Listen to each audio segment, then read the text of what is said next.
Hello again. This character has been doing quite well for herself since the last update. As you can see, I've made it to the second half of the Eternal Embers Act, and am having an easy enough time of it.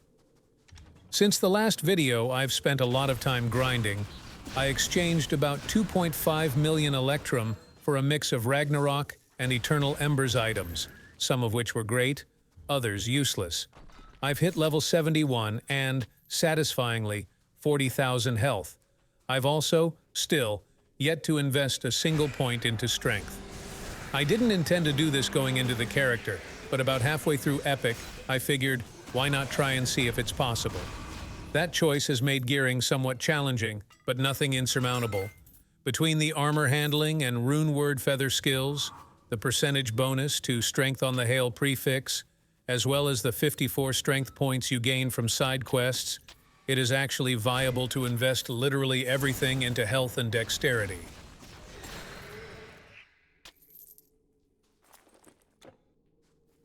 You can't hear me.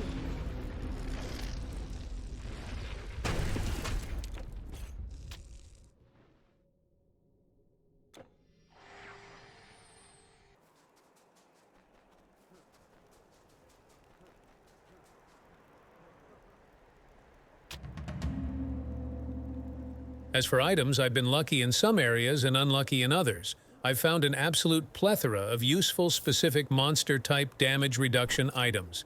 The Ghostbane for 30% less from Undead, Nubian Deflector with 25% Beastmen, Warden's Breastplate with 50% Beasts,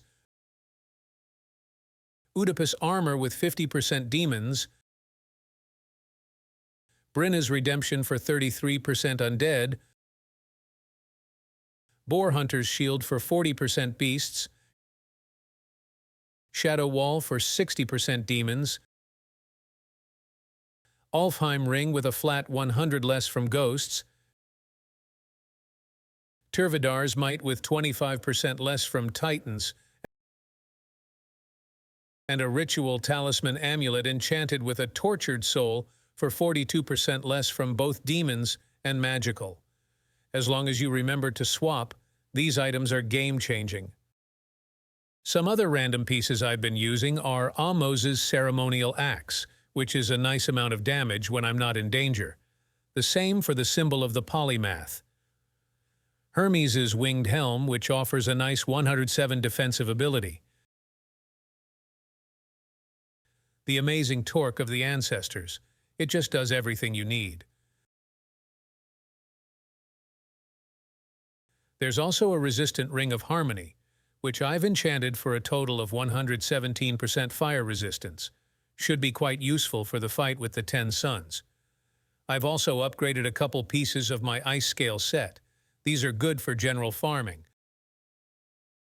There's the Graham Sword with its useful 161 defensive ability.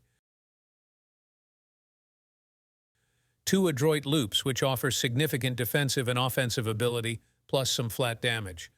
These are also great for farming locations I feel safe in. Fang Su's Knot is also a huge boost to defensive ability with its flat and percentage dex increase, plus defensive ability increase. I found the coveted Prostasia for Energy Shield. As you saw in this video, I also just found Hades' Aspis, with both of the 2 most useful resistances, Pierce and Vitality. Pretty good block chance too. As for my standard gear, I have the Apples of Idun. Got this from the Electrum Orbs. It rolled with a nice bonus to armor protection.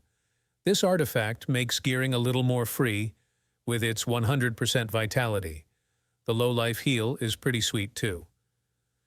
After that, I've got my chest, weapon, rings,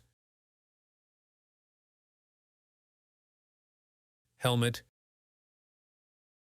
shield, amulet, and boots, giving a total 284% health increase and a flat 3150 health. The ever-useful Stonebinder's cuffs, as always. Now at +3.